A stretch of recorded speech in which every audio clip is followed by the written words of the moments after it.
আসসালামু আলাইকুম ওয়া রাহমাতুল্লাহি ওয়া বারাকাতুহু। কোরআন পড়ার ফজিলত। হযরত আবু হুরায়রা রাদিয়াল্লাহু তাআলা আনহু হইতে বর্ণিত, হুজুর সাল্লাল্লাহু আলাইহি সাল্লাম ইরশাদ করিয়াছেন, তোমরা কোরআন শিক্ষা করো, অতঃপর উহার তেলাওয়াত করো।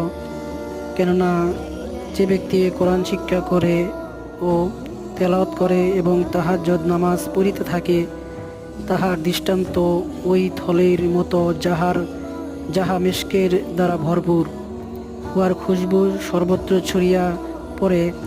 আর যে ব্যক্তি কোরআন শিক্ষা করিল এবং রাত্রে ঘুমাইয়া কাটাইয়া দিল, তাহার দৃষ্টান্ত মিশকের ওই থলের মতো, যাহার মুখ বন্ধ করিয়া দেওয়া হইয়াছে। সুবহানাল্লাহ।